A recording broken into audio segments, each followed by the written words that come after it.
What happens when two people, both convinced they're the main character, fall in love? You get Narcissist versus Narcissist, a romantic comedy written by insecurity, directed by ego, and scored by the sound of two ring lights humming in perfect unison. Forget soulmates. These are mirror mates, two beautifully delusional creatures locked in a never-ending battle of validation, compliments, and who can post the better couple selfie. In the wise words of Marcus Aurelius, probably muttered under his breath while watching, "TikTok, everything we hear is an opinion, not a fact. Except when two narcissists say they're perfect for each other, that's just a warning sign." So grab your popcorn and your mirror. Because this isn't love. It's a gladiator match of gaslighting, gift flexing, and grand gestures with zero emotional depth. Welcome to Narcissist versus Narcissist, when ego dates ego. 15 glorious examples of what happens when self-love goes off the rails and finds a +1. The compliment hunger games. When two narcissists date, compliments aren't shared, they're contested. One says, "I look stunning in that dress." The other replies, "Sure, but did you see my jawline in that lighting?" Congratulations, it's not a relationship, it's a red carpet ego-off. Marcus Aurelius would have rolled his scroll and whispered, "You both look fine, now go do something useful." The Instagram tug of war. When your relationship has more filter fights than emotional depth, you might be dating a fellow narcissist. She posts a couple photo. He reposts it, but zoomed in on himself. This isn't love, it's Photoshop warfare. Epictetus said, "Don't attach yourself to externals, and definitely not to clout." Apology, never heard of her. Who needs accountability when you can just weaponize your trauma? She forgets his birthday.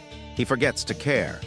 Both insist they were too emotionally busy being iconic. Spoiler alert, you can't spell narcissist without I, and these two are using it in every sentence. Love bomb versus love bomb. Most couples build trust. These two build shock and awe campaigns. First date, helicopter ride and fireworks. Second date, emotional hangover.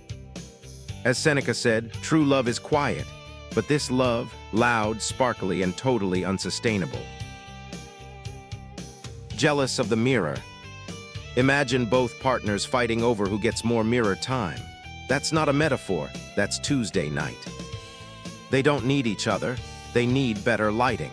Marcus Aurelius would suggest replacing the mirror with a book. Passive aggression Olympics.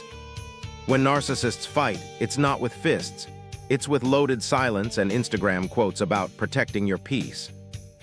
Text messages become war zones of implied insults. Epictetus would remind them, control your reactions, not just your aesthetic. The gaslight tango. She says he's being dramatic. He says she's projecting. The dog quietly packs its bag. Gaslighting becomes a duet, and nobody knows what's real anymore. If Seneca were here, he'd probably say, "Enough fire. Just light a candle and speak truthfully." The Narc Vengers, Infinity War. She brings up what he said in 2021. He retaliates with a quote from 2019. They're not healing, they're building a time-traveling revenge franchise. Let it go, nah. They'd rather weaponize memory like it's part of their brand. Scene 9, compliment me peasant. Each one expects constant praise. Neither gives it. Instead of intimacy, you get mutual starvation for attention. They're not lovers, they're two influencers stuck in a Wi-Fi-less cabin.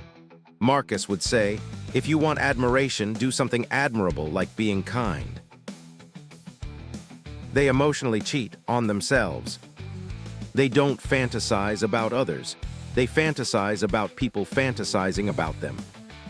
It's not even cheating, it's spiritual narcissism.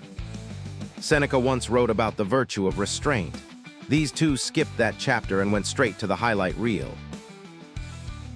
Boundaries or billboard walls. They say they respect boundaries, but only theirs. She says, "This is my sacred space." He says, "You're being controlling." They both talk a lot about self-care, but forget to care about the relationship.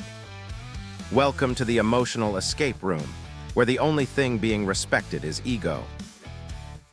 Gift wars. When generosity becomes a weapon, you get gift wars. She buys him a designer watch.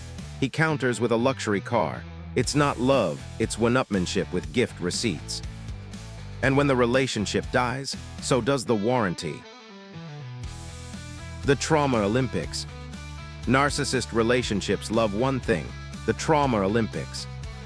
Who had the worst childhood? Whose ex was more toxic? Instead of healing, they collect pain points like NFTs. Epictetus might say, suffering is universal, stop trying to win it like a prize. Couples therapy flex. They go to therapy, not to heal, but to post about it. She captions, doing the work. He reposts with, growing every day. Meanwhile, they're still yelling in lowercase. Seneca's advice, therapy is not performance, it's transformation. But try telling them that, it'll end up on their merch line. The breakup livestream. The end is nigh and monetized. Their breakup video drops within 24 hours, with music and merch. They say we grew apart, translation. We ran out of compliments and camera angles.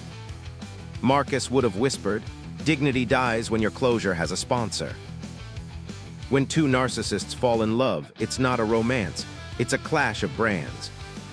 The relationship isn't about connection, it's a rotating spotlight. It's not, I see you. It's, do you see me, better than I see myself. But remember what the Stoics taught us. True strength is in humility. True connection is in empathy. And true love. It doesn't demand applause, it offers presence. So before you fall for the sparkle, ask yourself, is this a person or a mirrors? If you enjoyed this breakdown of emotional theater, give it a like. Send it to someone lost in a glittery love loop, and remember, the ego is loud. Wisdom whispers. Choose your soundtrack wisely.